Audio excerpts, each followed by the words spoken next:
펴방송 시청자 여러분, 그리고 항상 의리 있게 찾아주시는 방청객 여러분, 다시 한번 환영합니다. 제가 자주 몇 주 동안 달려왔다라고 얘기했는데 오히려 이제는 뒤로부터 쉬는 게 빠르게 되었습니다. 21번째 강의, 정말로 오랫동안 기다려 오셨던 토마스 아퀴나스 성인에 대한 이야기들을 함께 나누어 보는 시간을 갖도록 하겠습니다. 그 이름이 좀 어색할 수 있는데요. 천사적 박사, 더 나은 번역을 찾지 못했습니다. 독토르 안겔리쿠스, 마치 천사같이 모든 것들을 갖다가 너무나 잘 종합해준 그러한 박사요 교수였던 토마스 아퀴나스 성인을 여러분들과 함께 오늘과 그 다음에 한 주 후에 2주간에 걸쳐서 토마스 아퀴나스를 다루게 될 텐데요. 사실은 여러분들, 시청자 여러분들께서 꾸준히 이 그리스도교 서양 문화의 어머니를 봐주셨다면 굉장히 오랫동안 준비를 해주셨어요. 이슬람과 아리스토텔레스라는 강의를 통해서, 또는 아리스토텔레스의 재발견이라는 강의를 통해서, 그리고 대학의 성립, 이 모든 것들이 사실은 어떤 의미에서는 토마스 아퀴나스를 잘 이해하기 위한 준비를 해온 것이기 때문에 여러분들 드디어 저와 함께 토마스 아퀴나스로 들어가 보도록 하겠습니다. 토마스 아퀴나스 성인이 몸집이 크다는 얘기는 들으신 분들 계실 텐데 어떻게 생기셨는지 궁금하실 것 같아요. 제가 약 30년 전에 토마스 아퀴나스 전공을 시작할 때는 몸집이 꽤나 달랐는데 점점 토마스 아퀴나스를 공부하면서 제가 닮아가고 있어요. 그러니까 아주 풍부한 몸집과 후덕한 얼굴. 제가 워낙 V라인이 있었는데 이제 점점 후덕한 얼굴로 발전되어 가고 있는데요. 이 토마스 아퀴나스는 사실은 몸집의 문제가 아니었습니다. 하드디스크 용량이 크다라고만 해서 유명해지는 것은 아니었고, 그 안에 어떠한 소프트웨어가 담기는지가 소중한 것처럼 이 토마스 아퀴나스야말로 가장 소중하게 그리스도교의 진리를 갖다가 선포한 사람이라고 인정받고 있기 때문에 여러분들과 함께 그분의 생애, 그리고 그분의 사상이 무엇인지를 공부해 보는 시간을 갖도록 하겠습니다. 먼저 잠깐 복습을 해보자면요. 갑자기 트신 분들도 이해하실 수 있도록, 사실은 그 이전까지는 플라톤의 사상이 중심이 되어서 주도해 왔다면 12세기부터 13세기로 넘어가면서 아리스토텔레스가 재발견이 되었습니다. 엄청난 분량이었고, 이 아리스토텔레스의 재발견이라고 하는 것은 서양 문화사를 완전히 바꿔놓을 정도로 큰 일이었다. 그렇지만 처음에 그렇게 즐겁게 받아들였던 것이 계속 지속되는 것은 아니었어요. 그리스도교와의 위험성이 발견되었었기 때문에 파리 종교회의와 파리 대학의 학칙에 의해서 금지가 되기도 했었고, 그러한 우여곡절 끝에 마지막에는 결국 토마스 아퀴나스 사상을 통해서 아리스토텔레스의 사상이 다 받아들여지는 그런 과정을 겪게 됩니다. 바로 이 사전 준비가 그 전에 이루어지고 있었고요. 바로 토마스 아퀴나스의 생애로 들어가면서 그 과정들을 쫓아가 보는 시간을 갖도록 하겠습니다. 이 수도원 사진을 보시면 기억력이 아주 좋으신 분은 언젠가 한번 보았다라는 느낌이 계실 거예요. 몬테 카시노라고 하는 분은 아주 멀고 먼 옛날, 벌써 몇 달 전이니까 베네딕투스 성인이 세우셨던 바로 그 몬테 카시노 대수도원 학교의 그림이 나와 있는데요. 이곳에서 멀지 않은 아퀴노 성에서 토마스 아퀴나스 성인은 태어났습니다. 귀족 가문의 아들이었고, 귀족 가문의 막내 아들로 태어났는데 당시에는 이런 관습이 있었습니다. 십자군 전쟁과 같은 전쟁에 나갔다가 기사들이 갑자기 사망해버리게 되는 경우 막내 아들은 공부할 수 있는 기회가 없어지는 경우도 종종 있었어요. 한 가지 중요한 방법은 어떠한 방법이 있었냐 하면, 완전히 기숙하는 학교에다가 그 학생들을 들여보냄으로써 그곳에서 전체 일생 동안의 수업료를 미리 내고 선납하고 거기서 생활과 공부를 함께 해나가는 과정이 있었습니다. 토마스 아퀴나스는 막내 아들이었기 때문에 바로 몬테카시노 수도원 학교에 봉헌된 자, 오블라티라는 것으로 들어가게 됩니다. 추정컨대 유치원 정도의 나이에 이미 수도원에 들어가 있었던 것 같아요.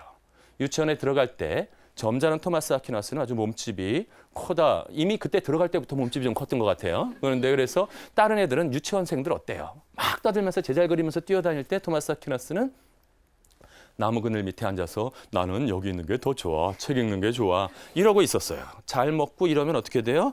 몸집은 점점 커지죠. 몸집은 점점 커지지만 몸집만이 커진 것이 아니라 부쩍부쩍 그 공부하는 양들이 커지면서 토마스 아퀴나스는 어린 나이에 굉장히 많은 빠른 엄청난 양의 학습 양을 가지고 굉장히 중요한 내용들을 습득해 가고 있었습니다. 가만히 놓아두었더라면 아마도 토마스 아퀴나스는 베네딕토의 한 수사가 되었을지도 모를 일이에요. 왜냐하면 존경하는 선생님들이 모두 다 베네딕토회였기 때문에. 그러나 운명을 바꿔놓는 일이 벌어지게 됩니다. 이 유명한 수도원 학교에 누가 들이닥쳤냐 하면 황제군이 들이닥치게 됩니다. 이것은 2주 후에 제가 한번 설명을 드릴 텐데 교황권과 황제권이 충돌을 일으키면서 전쟁이 종종 벌어졌는데 이 몬테카시노 수도원 학교는 그 경계에 있었어요. 교황령에 속해 있었던 이곳을 황제군이 점령하면서 외국인 선생님들을 모두 다 내쫓았기 때문에 수도원 학교가 그만 문을 닫게 됩니다. 어쩔 수 없이 13세 무렵에 토마스 아퀴나스는 집으로 돌아오게 되었던 것이었죠. 집에 돌아와서 혼자 공부하기에는 토마스 아퀴나스는 너무나 뛰어났기 때문에 어머니께서 계속해서 토마스 아퀴나스가 재능 있게 공부할 수 있는 방법들을 찾아보고 있었어요. 그러던 와중에 하나 찾은 것이 무엇이었냐면 아직 어린 나이지만 워낙 뛰어난 학생들이 들어갈 수 있는 한 대학을 발견하게 됩니다. 그 대학이 어디였냐 하면 바로 나폴리 대학이었어요. 이 나폴리 대학이었는데 지난번에 대학에 대한 이야기 쭉 말씀을 드릴 때 대부분의 대학들이 어떠한 성격을 가졌냐 하면 학문적인 자유를 찾기 위해서 교황청 직속 대학이 된 대학들이 많았어요. 볼로냐 대학, 파리 대학, 옥스포드 대학들, 기타 등등. 이 대학의 대부분들은 학문적인 자유를 찾기 위해서 자치단체로 선포했고 외부의 먼 곳으로부터인 분들한테 자기가 보호를 받으면 좋았기 때문에 멀리 있으면서 굉장한 권위를 가지고 있는 분이 누구라 했죠? 교황님께 자신을 의탁하면서 교황청 직속 대학으로 선포하는 경우들이 많았다. 당연히 그렇게 되면 어떻게 되냐 하면 교황청의 영향을 받을 수밖에 없고 교회에서 아리스토텔레스에 대한 것을 경계하고 있었기 때문에 이 대학들은 대부분 아리스토텔레스 철학에 대한 강의 금지령이 적용되고 있었던 대학이었습니다. 당시 유명한 유럽의 대부분의 대학들은 아리스토텔레스 강의 금지령의 영향하에 있었어요. 그러던 어느 날 이렇게 발달하고 있는 대학에 대해서 마음을 별로 좋지 않게 품는 분이 한 분 계셨어요. 그분이 누구였냐 하면 신성 로마 제국의 황제였습니다. 한번 가상적으로 한번 생각해 보세요. 교황군과 황제군이 막 이렇게 싸웠는데 싸우고 나서 웬만큼 되었을 때 평화조약이나 정전조약 같은 것을 맺어야 됩니다. 그것을 하고 있는데 황제군 쪽에서 이렇게 주장했더니 갑자기 교황님 뒤쪽에서 검은 모자와 옷을 입은 양반들이 도와서 쏙닥쏙닥 하더니 안 된다는 거예요. 왜 그러느냐? 과거에 이런 몇 년 전에 이런 규칙이 있었고 조약이 있었고 이렇기 때문에 이러한 내용들을 다 살펴본다면 이렇게 하는 것이 맞습니다라고 간섭하는 거예요. 근데 보니까 말이 굉장히 조리 있고 너무나 잘하는 것 같은 느낌이 생기니까 황제가 은근슬쩍 화가 나기 시작했어요. 옆에 장군한테 물어봤겠죠. 자네 그런 거 아나? 처음 들어보는데요. 이러고 있는데 그래서 나중에 물어봤어요. 저자들은 누군가? 대학 교수들이라는 거예요. 교황청 직속 대학의 교수들이 누구를 서포트했다? 바로 교황님을 도와서 여러 가지를 하니까 황제가 마음이 편해요? 불편해요? 돈은 많은데 불편하니까 열받아서 질러서 세운 대학이 하나 있었어요. 그 대학이 뭐였다? 그게 바로 나폴리 대학이었습니다. 그게 바로 나폴리 대학이었는데 교황과 대립하고 있었던 신성 로마 제국 황제가 너무나 강력한 영향을 미치고 여러 대학에 영향을 미치고 있던 교황권과 대항하기 위해서 세운 대학이 바로 나폴리 대학이었다라고 하는 것이었어요.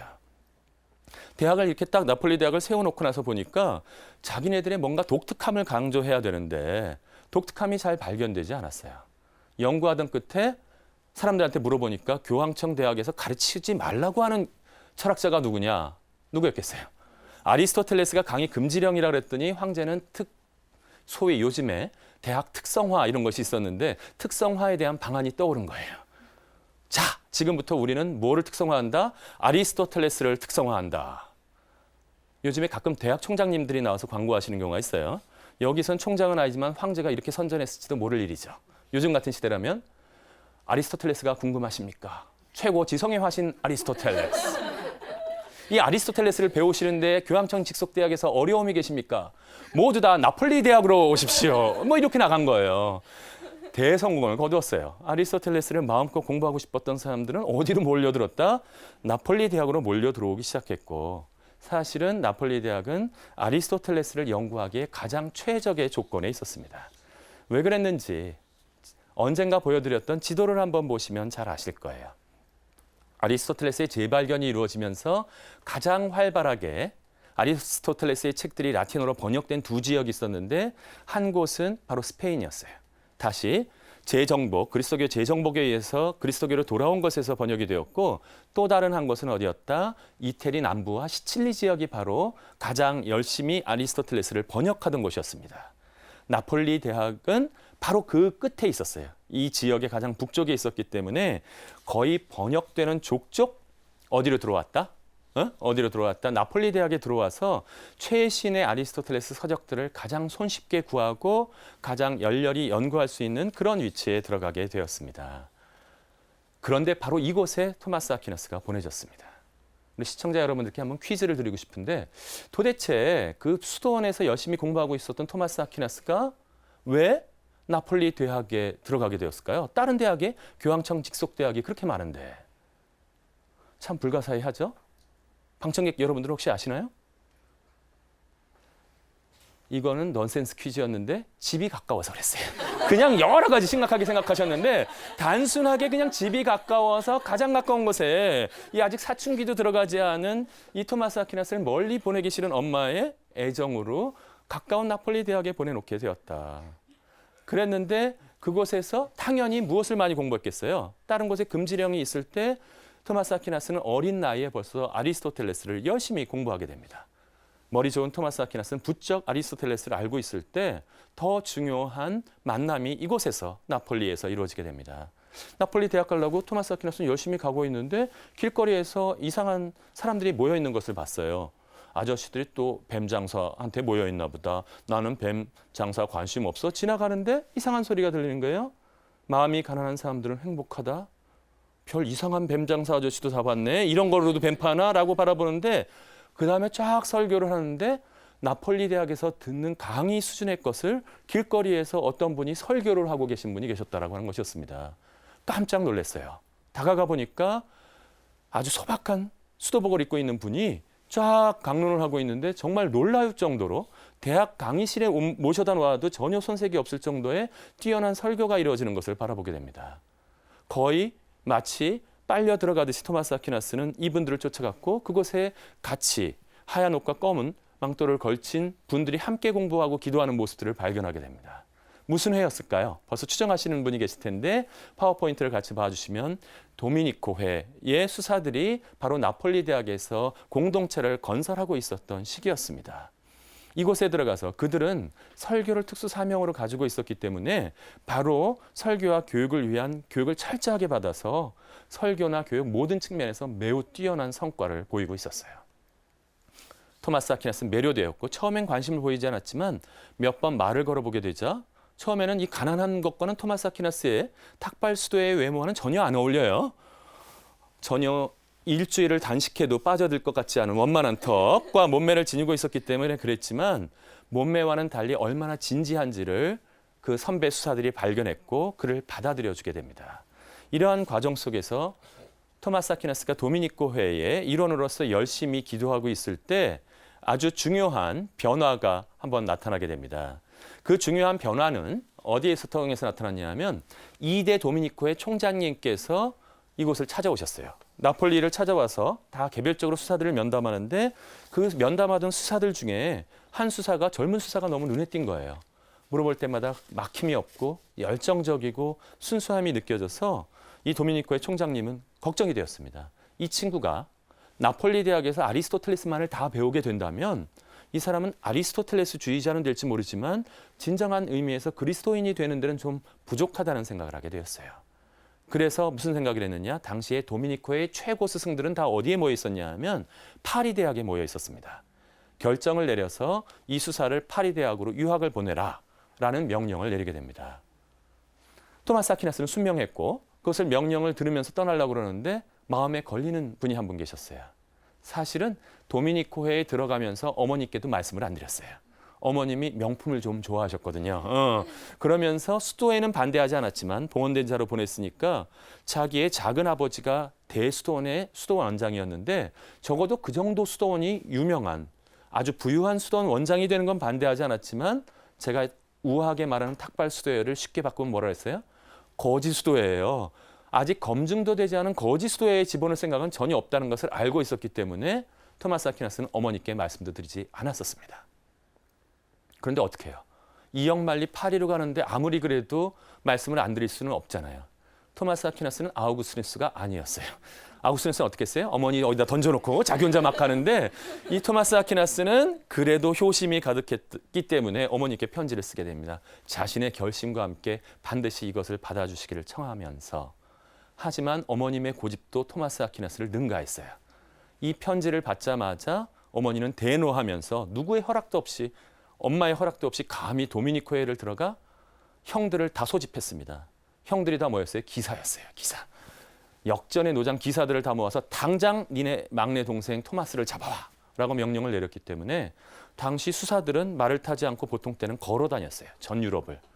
그래서 파리 방향으로 가고 있는 토마스를 며칠 걸어간 토마스를 하루 만에 따라잡고 말을 타고 달려갔으니까 그걸 따라잡아서 토마스 아퀴나스를 잡아오게 됩니다.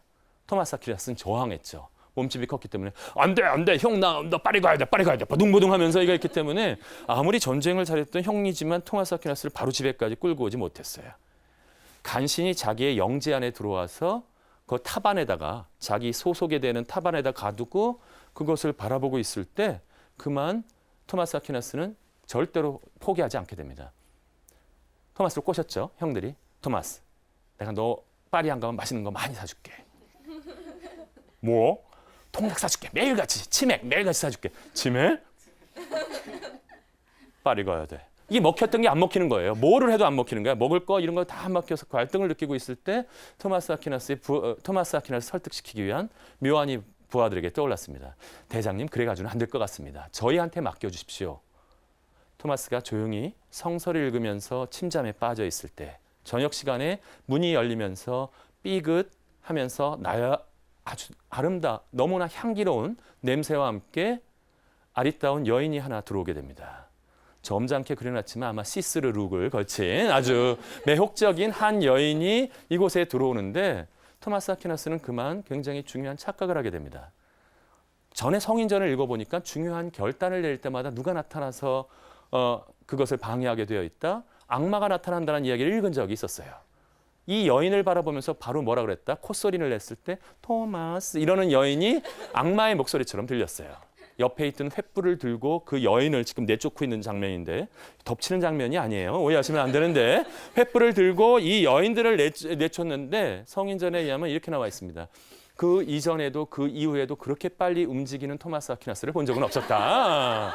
막 해가지고 이 토마스 아퀴나스가 이 여인들을 내쫓아 버렸죠. 그 다음에 전설에 의하면 성인전에는 굉장히 많은 약간의 과장이 들어가게 되죠. 너무나 힘을 썼기 때문에 거의 기절했다라고 얘기해요. 그때 나타나서 두 천사가 허리에다 꼭 끈을 동여 메어 주었는데 그 이후에는 토마스 아퀴나스 성인은 더 이상 욕정에 빠지지 않았다. 이 부분은 제가 날카롭게 철학자로서 보자면 믿거나 말거나 하지만 그럼에도 불구하고 토마스 아퀴나스는 자신의 결심은 보여주었어요. 무려 어머니는 1년 동안이나 토마스 아퀴나스를 설득하기 위해서 모든 일을 기울였지만 성공하지 못했습니다. 결국 축복 끝에 파리로 보내주게 되었고 파리에서 두 번째 결정적인 만남을 하게 됩니다. 나폴리 근처에 있었던 아퀴노의 성으로부터 토마스 아퀴나스는 파리로 가게 되었고 그 다음에 제가 조금 이따 설명드릴 텐데 지도는 미리 지금 보여드릴게요. 쾰른으로 올라갔었고 다시 파리에 돌아와서 교수를 한 다음에 이태리를 오가는 동 그 다음에도 파리를 오가면서 전 유럽을 누비고 다니면서 토마스 아퀴나스는 활동을 하게 됩니다. 대부분을 하지만 토마스 아퀴나스는 항상 대학 안에 머물러 있었어요. 대학이나 수도원 학교 안에서 머무르게 되는데 먼저 파리의 생활에 대한 이야기를 좀 말씀드려보도록 하죠. 반가우시죠? 노트르담 대성당입니다. 몇 번 만났던 이 철학자들의 도시 파리에서 공부를 시작했고요. 이 지도, 좀 더 큰 지도를 가져왔는데 그 가운데 있는 것이 시대섬입니다. 그쪽에 노트르담 대성당이 있고 그 옆에 왼쪽 편에 있는 것이 대학의 구역이었는데 이 대학의 구역에 당시에 파리 대학에 있었던 거의 모든 사람들이 모여 있게 됩니다. 그런데 당시에 파리 대학에서 가장 유명한, 전 유럽에서 가장 유명한 교수님은 누구셨냐 하면 알베르투스 성인이었어요. 한번 말씀드린 바 있었던 도미니코의 온건한 아리스토텔레스 주의자의 대표였던 대알베르투스 성인이 그곳에서 가르치고 계셨어요. 근데 당시에는 이 양반은 아리스토텔레스의 책을 다 읽었던 분입니다. 근데 어떻게 되어 있어요? 아리스토텔레스의 책은 파리 대학에서는 자연학과 형사의 금지령이 내려져 있어요. 강의 금지령이. 근데 다 읽어본 다음에 이 양반은 어떻게 확신을 했냐 하면 지금 만일에 우리 도미니코의 수사들이 아리스토텔레스를 읽지 못한다면 시대의 앞선 시대의 방향과는 완전히 멀어져서 뒤처져 버린 상태가 될 것이다. 사람들이 아리스토텔레스와 그리스도교가 충돌을 일으켜 나가는 부분이 있는데 이 부분조차도 제대로 설명하지 못할 것이다라는 것을 우려했습니다. 하지만 파리 대학 교수인데 금지령을 어길 수는 없었어요. 어떠한 방법을 썼다? 파리 대학에서는 논리학과 윤리학만 강의합니다. 생자크라는 도미니코 수도원에 돌아왔을 때는 무슨 내용을 강의한다? 자연학과 형이상학까지 강의하게 되었어요. 어디가 더 미어 터졌을 것 같아요? 파리 대학 물론 유명해서 많이 모였지만 생자크 수도원에서 굉장히 많은 학생들이 모여서 그곳에서 강의를 듣게 됩니다. 거기를 약간의 그 좁은 틈을 비집고 들어오는 한 친구가 있었어요. 누굴까요? 토마스 아퀴나스가 바로 이곳에서 알베르투스 마그누스의 대알베르투스의 강의를 듣게 됩니다. 알베르투스의 결심 한번 같이 PPT 한번 봐주실까요? 다 본 다음에 뭐라고 결심했느냐? 나는 아리스토텔레스가 탐구한 모든 분야를 특정한 분야, 논리학뿐만이 아니라 모든 분야를 라틴 사람들이 이해할 수 있도록 만들고자 한다라고 하는 자신의 결심을 정확하게 얘기했고 이곳에서 열정적으로 가르치고 있었습니다. 그러던 어느 날 갑자기 헤어질 뻔했어요. 왜냐하면 도미니코 회에서 어떤 결정을 내렸느냐? 저 중요한 쾰른이라는 도시에 또 하나 도미니코 수도원을 위한 학교를 세워야 되겠다. 스투디움 게네랄레라고 해서 고등교육기관을 하나 세워야 되는데 최적의 적임자가 누구다? 바로 알베르투스 마그누스 선생님이시기 때문에 당신이 가서 이곳에 원장이 되어서 수도원 학교를 세우라는 명령을 받게 됩니다. 알베르투스가 떠나려 할 때 자칫 잘못했으면 토마스 아퀴나스는 아직 어린 나이였기 때문에 헤어질 뻔했어요. 최고의 대학원생들이 뽑힐 때 최연소의 나이로 토마스 아퀴나스가 뽑히게 됩니다. 그래서 어디로 가게 되냐 하면 쾰른 대성당 옆에 있는 그 수도원으로 갈 때 토마스 아퀴나스도 같이 움직여 나가게 됩니다. 제가 가끔 여행에 대한 성지 순례에 대한 그 충고를 드리는 팁을 드리는 경우가 있는데 쾰른 대성당은 그냥 여기서 내리시면 바로 보이세요. 찾을 필요도 없어요. 그런데 그 옆에 가게 되면 그 성 안드레아라고 하는 도미니코의 소속 성당이 있습니다. 지나치지 마시고 그 지하로 내려가시면 지금 말씀드리는 대알베르투스 성인의 무덤이 있습니다. 제가 가서 또 기도드리고 왔죠. 저는 토마스 아퀴나스 전공자이기 때문에 할아버지 교수님께 잘 계시냐고 잘 계시대요. 그곳에서 아주 만족스럽게 너무 평화스럽게 잘 계신데 이곳에서 토마스 아퀴나스와 알베르투스는 사제지간의 정을 더욱 깊숙이 연결시켜 나가게 됩니다. 두 가지 일화 정도만 토마스 아퀴나스의 재능을 보여주는 두 가지 일화 정도만 한번 보여드릴게요. 열심히 공부하고 있었는데 토마스 아퀴나스가 열심히 공부하다가 돈이 좀 있었기 때문에 자기가 양피지 같은 곳에다가 열심히 메모를 해놓은 것이 있었어요. 새롭게 공부를 하는데 이 친구는 시키지 않아도 선행학습의 대가였어요. 미리미리 자기가 공부하는 걸 다 공부하고 있었는데 어느 날 공부하다가 도서관에다가 쪽지를 한 장 떨궈 놓고 오게 됩니다. 근데 제자들이 보니까 이런 내용을 한 번도 배워본 적이 없어요. 그럼 누구 거라고 생각하겠어요? 알베르투스 교수님께서 강의를 하시라고 준비하셨나 보다 하고 갖다 드렸는데 알베르투스도 놀라고 말았어요. 자기가 2학기 이후에나 강의하려고 서서히 준비하는 내용이 빼곡하게 그 안에 다 써 있는 것이었어요. 그래서 자지러져 가지고서 이게 누구 글씨인가 보는데 딱 보는데 알겠어요. 이게 누구 글씨인지. 악필이야. 악필. 너무 못 썼어요, 글씨를. 너무 못 써서 우리 대학에서 제일 글씨 못 쓰는 애 누군가 하는데 얼굴이 떠오르는 거예요. 토마스 아퀴나스. 별명이 뭐였다? 파워포인트 한번 봐주세요. 저는 토마스 아퀴나스 전공자인데도 이 토마스 아퀴나스 친필은 읽을 수도 없는데 도대체 무슨 글자인지도 알 수가 없어요. 뭐라고 닉네임이 붙었다? 리테라 일레기빌리스. 읽을 수 없는 문자라고 되어 있었어요. 이러한 문자를 써놓은 것을 보고 토마스 아퀴나스가 열심히 공부하고 있다는 사실을 알게 됩니다. 드디어 알베르투스는 토마스 아퀴나스한테 한번 기회를 주어보기로 했어요. 어떤 기회를 주었냐 하면 중세 대학에서 가장 독특한 교육 방법이 있다고 말씀드렸죠. 토론이라는 것이 있었습니다. 토론이라는 것이 있어서 이틀 동안 진행되면서 대학원생이 맡아서 발표를 하고 교수님께서 둘째 날 정리를 해줬는데 토론을 하는 대학원생 바칼라우레우스로서 토마스가 뽑히게 됩니다. 이것 자체가 영광이었어요.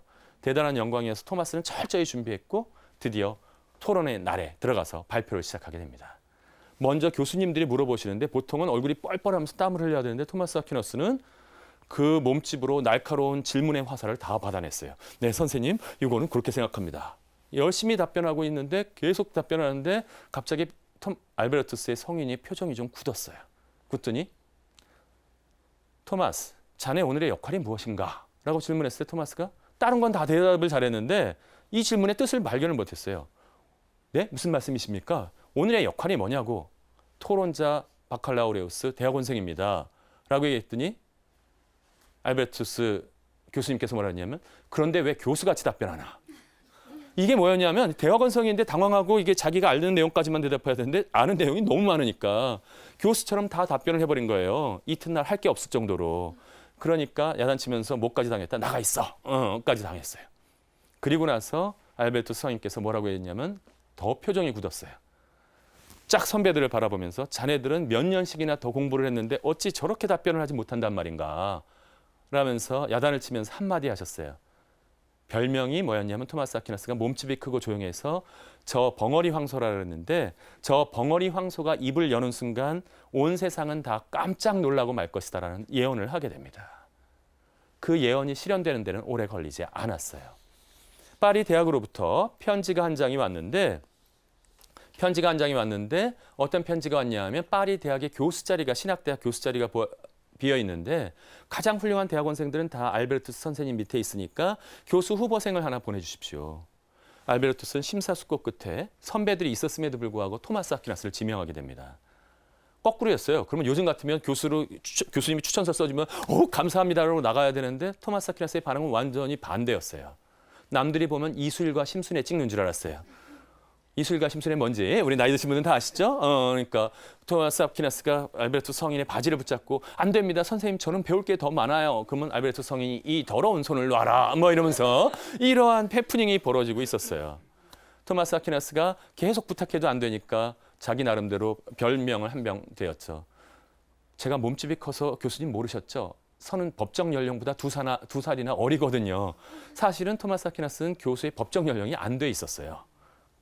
그런데 누구세요? 선생님이 대알베르투스셨잖아요. 한마디 얘기했죠. 그래서 내가 미리 그 내용도 추천서에 다 써놓았다. 어쩔 수 없이 토마스 아퀴나스는 파리로 갔고 강의를 시작했을 때 왜 알베르투스가 토마스 아퀴나스를 보낸 줄 알았어요. 한번 그림 봐주십시오. 같은 시기에 두 뛰어난 사람이 파리 대학의 교수가 되었는데 토마스 아퀴나스와 보나벤투라라고 한 두 분 다 성인이신데 파리 대학은 최고의 전성기를 구가하게 됩니다. 이 두 분이 강의를 하게 되면서 두 분이 강의를 하면서 멋진 작품들을 남겨놓게 되는데 그중에 가장 유명한 작품이 바로 신학대전이라고 하는 작품입니다. 이 신학대전은 얼핏 바라보면은 책 이름이 하나니까 한 권처럼 바라보이는데 이것이 이 한 권 한 권을 갖다가 만일에 우리들이 지금 보는 책처럼 번역한다면 영어에는 다 번역이 되어 있는데 우리나라는 지금 16권까지 번역이 나와 있고요. 다 따진다면 한 60권 분량의 책이 되게 됩니다. 한 200페이지짜리 책으로 60권 분량이 되는데 그러면 여러분들 그렇게 생각하실 거잖아요. 토마스 아퀴나스는 평생 동안 이 책만 썼는 모양이다. 근데 이 책에 쓴 내용이 토마스 아퀴나스가 전체 쓴 양의 7분의 1밖에 되지 않습니다. 무슨 얘기인지 아세요? 60 곱하기 7 하면 대충 나오죠? 400권을 써놓은 거예요. 저도 나름대로 열심히 연구한다 그러는데 거의 매년 한 권의 책을 내기가 쉽지가 않은데 이 양반은 짧은 시간, 평생 49년 동안 생활 동안 400권 정도의 책을 남겨놓게 됩니다. 그래서 당황해서 사람들이 한번 연구해 봤어요. 빨리 막 써보면 이것을 갖다가 어떻게 몇 권을 쓰나? 택도 없어요. 400권을 쓸 수가 없어요. 그러면 속기사를 썼나 보다? 속기사를 쓰더라도 그렇게 쓸 수가 없어요. 요즘에 나오는 가장 강력한 가설은 어떤 가설이냐 하면 이게 장미의 이름에 나오는 필사실인데 필사실에 동시에 여러 명의 필사자들을 속기사들을 두는 겁니다. 이렇게 강의하는 거예요. 쫙 들어가서 강의에서 신학대전 이 부분을 이렇게 불러주십시오 하고 쫙 얘기하고 난 다음에 그 다음에 그 쓰고 있는 동안 다시 정설을 해야 되잖아요. 속기한 것을. 그러면 그 다음 책으로 넘어가는 거예요. 넘어가서 이사야서 주에서는 어디까지 썼습니까? 고난받는 종을 쫙 주의하는 거예요. 시편 주에는 이렇게 써주십시오. 동시에 다발적으로 써야지만 평생 동안 그 정도의 책을 남겨놓을 수 있다. 요 얘기를 다 강의를 드리려면 여러분들 혹시 가장 젊은 20세 우리 평화방송 시청자가 60세를 환갑을 맞을 정도가 돼야지 제가 강의를 끝낼 수 있어요. 그렇기 때문에 다 강의를 드릴 수는 없고요. 제가 생각하고 고심한 끝에 한 가지 간단한 일화만 말씀드린 다음에 제1편이 무엇인지만 말씀드리고 다음 주에 토마스 아퀴나스의 신학대전에 나오는 핵심 내용을 설명을 드리도록 하겠습니다. 하지만 분량만으로 놀랄 것은 아니었어요. 사실 요즘에도 굉장히 만일의 연구 성과 같은 걸 따지면서 환경 오염을 시키는 책들도 있어요. 나오지 않아야 될 책들이 나오는 경우도 있는데 토마스 아퀴나스는 깊이의 측면에서도 대단했어요. 한 번은 루이 9세 국왕의 자문관이 되어버렸어요. 파리 대학 교수의 자격으로 국왕의 자문관이 되었는데 보통 어떻게 돼요? 국왕이랑 마주치려면 눈 마주치면서 혹시 교육부 장관이라도 할까 하고 계속 눈을 맞추면서 이걸 바라봐야 되는데 토마스 아퀴나스는 그런 태도는 전혀 취하지 않았어요. 말씀 나누다가 갑자기 토마스 아퀴나스가 깊이 생각에 빠졌습니다. 왕이 당황해서 좀 이러고 있는데 갑자기 팍 치면서 드디어 만이교를 무찌를 수 있는 방법을 찾았다라고 소리를 지르는 거예요. 그때 비서를 부르는 거예요. 거기서 국왕 앞에서 속기를 시작하는 거예요. 이런 논변들을 이렇게 쓰게. 국왕도 대단했는데 뭐냐 하면 그걸 다 들어줬어요. 끝나고 나서 할 정도로 그러면 살살 궁금해지기 시작하세요. 왜 토마스 아퀴나스에 무슨 내용이 들어있길래 그렇게 뛰어났는지 궁금해 하실 텐데 그것을 한번 제가 말씀드려 보도록 하겠습니다. 이 신학대전은 다음 주에 더 자세하게 말씀드리겠지만 굉장히 방대한 분량이 들어있는데 그 첫 번째 질문이 독특했어요. 신학이란 학문인가라는 질문을 던져놓았습니다. 이것은 아우구스누스나 그 이전 사람들은 절대로 안 던질 질문이었어요. 앞에 교부들이나 아우구스누스는 그리스도교의 신학을 뭐라고 불렀냐 하면 지혜에 대한 사랑인데 참된 지혜를 그리스도가 가지고 있기 때문에 참된 철학이라고 불렀어요. 그렇기 때문에 당연히 신학이야말로 학문들의 여왕이라고 주장을 했었는데 아리스토텔레스가 등장하면서 이제 입장이 바뀌게 됩니다. 이제 가장 중요했던 만학의 여왕이었던 신학이 어디에 다가가서 자신이 학문이라는 사실을 밝혀야 되냐 하면 철학 앞에서 나도 학문이라는 사실을 밝히게 되었던 것이었어요. 무슨 뜻이다? 철학 또는 세속적인 과학이 학문이 너무나 강력하게 떠오르는 시기였어요. 토마스 아퀴나스는 이 자리에서 신학과 철학이 여기서의 철학은 모든 세속 학문을 의미하는데 두 가지가 다 소중하게 필요하다라고 이야기가 됩니다. 과거에는 학문이 신학의 시녀나 입문적인 역할만 했다면 이제는 대등하게 동료로서 함께 어깨를 맞닿으면서 도와주면서 투톱 시스템으로 갈 수 있는 것이죠. 세속적인 학문과 신학이라는 것을 토마스 아퀴나스는 이것을 근데 구분할 수 있는 방법도 얘기했어요. 철학에서는 무엇이 필요하다? 이성의 빛이 바로 가장 소중한 철학의 학문의 원리이다. 이 세상에 신의 존재라든지 세계 창조라든지 이 세상에서 이루어지는 법칙들은 모두 다 무엇을 통해서 이성의 빛에 의해서 알 수 있다. 이런 것들에 대해서 이제 수능이 다가오고 있는데 수능이 다가오게 되면 모든 종교기관에서는 굉장히 방문하는 사람들이 많이 늘어납니다. 우리 성당도 예외 아니에요. 성당도 예외 아닌데 어머님들이 열심히 기도한다고 애들이 수학 문제를 잘 푸냐고요. 이런 일 안 벌어져요. 상심하셨어요? 많은 시청자들이. 그거는 무슨 뜻이냐. 갑자기 영감이 떠올라서 수학 문제가 잘 풀리라는 뜻이 아니라 얘가 열심히 준비해온 것을 우리 수능 기도하는 성당에서 기도문 잘 들어보시면 당황하지 않게 자신의 실력을 잘 발휘하라는 뜻이 들어있어요. 이 세속적인 공부하는 것에 있어서 아무리 신앙적으로 열심히 기도한다고 수학 문제가 잘 풀리지 않아요. 그러면 봉쇄 수도의 수녀님들이 수학 문제 제일 잘 풀게요. 이런 일들은 벌어지지 않는다는 뜻입니다. 하지만 다른 영역이 있다라고 토마스 아퀴나스는 얘기했어요.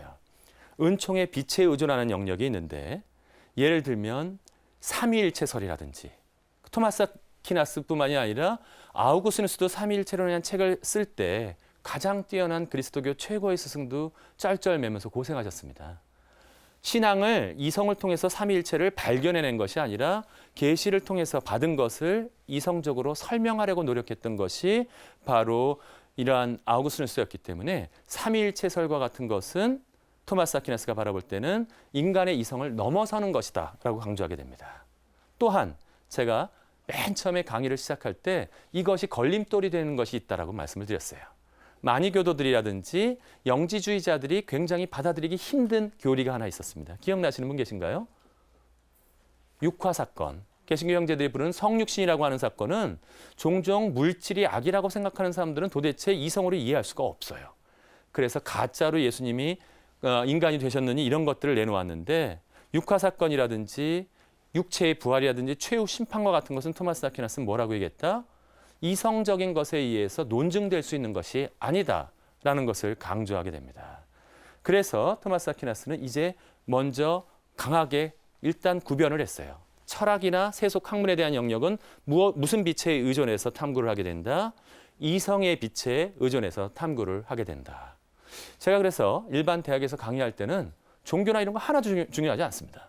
아무리 열심히 하고 성당에서 맨날 제가 보는 친구들도 있어요. 학교 성당에서 보는 친구들도 있지만 기준은 항상 무엇이다? 답안지에 쓴 만큼만 답을 줍니다. 답안지에 쓴 만큼만 더 줘요. 뭐 신자라고 더 주는 것이 없는데 왜 그러느냐? 철학은 무엇에 의존해서 이성의 빛에 의존해서 당연히 하게 된다. 그러나 신학은 어떤 의미에서 은총의 빛, 그러한 빛이 없으면 할 수 없을지도 모릅니다. 그러면 쉬울 것 같아요. 아주 구분하기가. 이성에 속한 걸 몽땅 철학에다 영역에다 주고 이성의 영역을 넘어서는 것들만 신학이 삼으면 좋을 것 같은데 구분이 그렇게 간단하지는 않다라고 토마스 아퀴나스는 이야기하게 됩니다. 때로는 신이라든지 인간이라든지 하는 것은 철학에서도 다루고 신학에서도 다루더라는 것이었어요. 이런 것들을 다루고 있는데 어떠한 경우는 하지만 토마스 아퀴나스는 입장이 다르다라고 얘기합니다. 철학에서는 먼저 제가 요약인 말씀드릴 시간이 없는데 신존재 증명이라는 것을 토마스 아퀴나스가 하게 되는데 철학에서의 출발점은 아주 구체적인 경험으로부터 출발합니다. 이 세상에 운동이 있다라든지 이 세상에 아름다운 질서 같은 것이 있다면 거기서부터 출발해서 원인이 무엇인지를 올라가면서 최종적으로 그 원인에까지 도달하는 것이 밑으로부터 한번 저를 따라해서 보실까요? 손을 합해 본다면 밑에서부터 위로 올라가는 방식으로 철학은 논증하게 돼 있다는 거예요. 이 세상에서의 경험과 이성적인 논증이 가장 중요하다면 신학은 다르다는 거예요. 신학은 달아서 무엇이다? 위로부터, 신으로부터 계시로부터 같이 해보실까요? 위로부터 밑으로 내려오는 방식으로 신학에서는 그래서 항상 기준이 되는 것이 무엇이다? 계시해 준 내용이 필요하다라고 하는 거예요. 또 다른 예를 들어보자면 인간도 양쪽에서 다 다룹니다. 철학에서는 인간을 뭐라고 정의하냐 하면 아리스토텔레스는 이성적 동물, 이성을 갖추고 있는 동물이라고 인간을 정의한다면 우리 그리스도교에서는 인간을 뭐라고 부르나요? 신의 모상, 피조물 중에서도 일반 피조물이 아니라 그 이미지와 모든 것들을 닮은 신의 모상이라고 바라본다. 이성적이라는 사실은 어떻게 알았어요? 아리스토텔레스는 다른 동물들과 비교해 보면서 인간의 차이점을 다시 한번 따라해 봅시다. 우리 체조에 좋아요. 자, 어디서부터? 밑에서부터 위로. 신학은 어떻게? 위에서부터 밑으로, 계시로부터 인간을 바라보는 방식으로 살펴보게 된다. 그러면서도 토마스 아퀴나스는 확신을 가지고 있는 것이 있었어요. 무엇이었냐면 이 두 영역을 이 영역은 구분되지만 완전히 분리되어서 다른 영역으로 가야 된다고 생각하지는 않았습니다. 이 이야기는 안셀무스에서도 한번 나왔었는데 그건 왜 그랬냐 하면 이성도 그리스도교의 신앙에 의하면 이성도 누가 주어진 선물이신가요? 창조주께서 인간에게 부여한 선물이었고 계시와 신앙도 하느님께서 우리들한테 주신 진리이기 때문에 하나의 원천으로부터 나온 두 진리는 서로 상충될 수 없다라고 생각했습니다. 계시된 진리와 이성의 진리는 두 개의 다른 진리가 아니다. 한 진리를 추구하지만 어떻게 해요? 밑에서부터 위로 또는 위에서부터 밑으로. 그래서 인간을 보다 포괄적으로 바라볼 때는 토마스 아퀴나스에 의하면 양쪽에서 다 바라볼 때에만 진정한 의미에서 인간을 바라볼 수 있다. 단정적으로 얘기했어요. 상호 경쟁적이지 않다. 상호 보완할 수 있다라는 이야기를 하게 됩니다. 그런데 그렇게 맨날 보완이 되냐고요. 요즘엔 더 심해졌고 중세시대 때도 그렇게 쉽게 보완이 되지 않았어요. 아리스토텔레스 주의자들과 토마스 아퀴나스를 비롯한 여러 신학자들이 만나면 종종 토론이 벌어졌고 그 토론에 대한 것들은 합의가 이루어지지 못하는 경우도 있었습니다. 토마스 아퀴나스는 그거를 구체적으로 제안하게 됩니다. 학문적인 토론이 이루어졌을 때는 가급적이면 서로 권위를 인정하는 부분이 있다면 그 권위로부터 인정하면서부터 출발해도 괜찮다라고 얘기했어요. 유대인들은 한번 여쭤볼게요. 구약 성경을 받아들이나요? 신약 성경을 받아들이나요? 구약 성경을 받아들입니다. 그렇다면 구약을 인용해야 될까요? 신약을 인용해야 될까요? 유대인들과 토론한다면 구약을 인용해야 됩니다. 그들이 받아들여지는 권위를. 하지만 마니교도들은 거꾸로 구약을 부정하고 신약을 인정했어요. 그러면 마니교도들과 토론한다면 무엇을 받아들여야 될까요? 무엇을 이용해야 될까요? 신약을 이용해야 한다는 거예요. 동방정교회와 토론을 한다면 무엇을 이용해야 돼요? 다 인용해도 좋아요. 구약 성경, 신약 성경, 그리고 그리스 교부까지는 다 인용해도 좋다. 그런데 이러한 모든 성서적인 권위를 받아들이지 않는 사람들이 있다. 어떻게 해야 되겠어요? 그 사람들한테 가서 성서 인용을 무조건 하는 것만으로는 아무 도움이 되지 않아요. 그들은 신의 모상이라고 생각하지도 않고 유물론적으로 물질적인 것이라고만 생각할 수 있다는 거예요. 그 사람들은. 우리 가톨릭 교회에서도 생명운동 많이 얘기하고 있는데 생명운동하고 있는 과학자들한테 가서 성서 인용을 직접 하는 것만으로는 아직까지는 충분한 논변이 되지 못해요. 그들한테는 무엇으로 설득을 해야 되겠어요? 이성을 가지고 어떠한 권위도 받아들이지 않는다면 그들을 설득시키기 위해서 자연적인 이성에서 피난처를 찾아야 한다. 토마스 아퀴나스의 의도가 느껴지세요? 그 당시에 아리스토텔레스 주의자들과 토론을 하려 한다면 이성을 바탕으로 해서 그 모든 사람들과 토론할 때에만 그들을 설득시킬 수 있다라고 생각했던 것입니다. 또 한 가지는 좀 더 대학과 관련된 것이니까 간략하게만 말씀드리자면 선생님들이 이렇게 할 수도 있어요. 그런 선생님들이 있어요. 학원 선생님들의 강의 방식이 있어요. 저랑 비슷하면서도 좀 다른 부분이 있는데 뭐냐 하면 저는 자꾸 생각할 수 있는 기회를 우리 시청자들께 드리는데 학원 선생님들은 생각할 수 있는 기회를 빼앗아 주세요. 왜? 생각하면 진도를 못 나가니까. 자, 밑줄 쫙 여기. 그리고 분필을 던지죠. 밑줄 쫙 그리고 탁 던지면서 정신 차려요. 이 부분을 무조건 외요. 별표 5개 뭐 이런 식으로 강의를 해나가는데 이것은 무엇이다? 권위에 의해서 내가 뭐야? 내가 최고 스타 강사니까 이것만 외라는 것을 가르치는 방식이다. 하지만 토마스 아퀴나스는 순전히 권위에 의해서만 토론이 어떻다고 결정한다면 배우는 학생들은 빈손으로 떠나가고 말게 될 것이다. 스스로 생각하는 것이 가장 소중하다라고 가르쳐 주게 됩니다. 너무나 멋진 말이고 이것이 핵심이기 때문에 여러분들과 함께 읽어보도록 하겠습니다. 보이시는 분들, 시청자 여러분 같이 한번 읽어봐 주실까요? 은총은 자연 본성을 파괴하는 것이 아니고 오히려 완성하기 때문에 자연 이성은 신앙에 조력해야 한다. 무슨 뜻이었냐 하면 인간들이 모두 다 이성을 가지고 있는데 토마스 아퀴나스는 이렇게 생각했어요. 이성이 따로 있고 은총이 따로 있는 것이 아니라 우리들의 모든 노력, 우리들이 한 노력이 부족하다고 한다면 하느님께서 우리한테 다가오셔서 나머지 부분들을 메꾸어 주신다는 거예요. 은총은 인간들의 이성에 들어와서 이성을 싹 뽑아내고 이 유전자 칩을 빼내고 나서 은총을 딱 집어넣는 것이 아니라 인간이 한 모든 노력들을 갖다가 다 받아들여서 더 높여서 완성으로 이끌어 주시는 것이 바로 하나님의 은총이라고 강조하게 됩니다. 느껴지세요? 토마스 아퀴나스한테서는 이성적 이해를 몽땅 다 던져버리고 무조건 믿으려는 신앙주의와 궁극적인 진리는 없고 인간적인 진리만이 모두 다 완성이라고 주장하는 독단적인 이성주의를 모두 다 극복하려고 노력했던 것입니다. 한번 정리해 보도록 하겠습니다. 아직까지 내용에 대한 의문점은 많이 남아 계실 텐데요. 한 주일만 참아주세요. 제가 신학대전을 통해서 어떠한 방식으로 토마스 아퀴나스가 활동해 나갔는지는 다음 주에 설명을 드리도록 하겠고요. 하지만 제가 생각했을 때 더 소중한 것은 토마스 아퀴나스가 가지고 있었던 정신입니다. 어떠한 정신을 가지고 이러한 신학을 해나가는지가 전 더 소중하기 때문에 한마디로 요약할게요. 토마스 아퀴나스의 목표도 무엇이었다? 신앙과 이성 사이의 조화입니다. 이것이야말로 아우구스누스부터 안셀무스, 아벨라우두스를 거쳐서 토마스 아퀴나스까지 이루어져 내려오는 우리 가톨릭 교회의 전통의 가장 소중한 것은 무엇? 신앙과 이성의 조화라고 말씀드릴 수 있겠습니다. 그것에 집도된 것이 신학대전이고요. 이것을 위해서 전에 말씀드렸던 라틴 아베로이스주의는 무조건 아리스토텔레스를 따라가려 했어요. 그래서 무조건 지성의 화신에서 베껴쓰기 바빴다면 토마스 아퀴나스는 그렇게 생각하지 않았습니다. 그것만으로는 불충분하다. 무엇보다도 더 나아가서 생각할 여지가 충분히 남아있다는 사실을 알면서 아리스토텔레스의 틀린 해석들은 부정하기 시작했고요. 그렇다라고 얘기해서 그리스도의 전통을 옹호하느라고 아리스토텔레스의 철학들을 무조건 배척하는 태도도 취하지 않았어요. 받아들일 수 있는 부분을 모두 다 받아들여서 활용할 수 있는 부분을 다 활용했고요. 그래서 아리스토텔레스의 작품의 거의 모든 부분이 토마스 아퀴나스에 의해서 인용되게 됩니다. 특히 2부, 다음 주의 주제는 윤리학에 대해서 제가 집중적으로 설명을 드릴 텐데 니코마코스 윤리학이라고 아리스토텔레스가 들고 있었던 그 모든 책은 토마스 아퀴나스는 그 내용에 대해서 30권을 써놓았어요. 그 30권 안에 촉촉하게 아리스토텔레스의 책이 모두 다 들어가서 활용되게 된다. 함께 정리해 보도록 하겠습니다.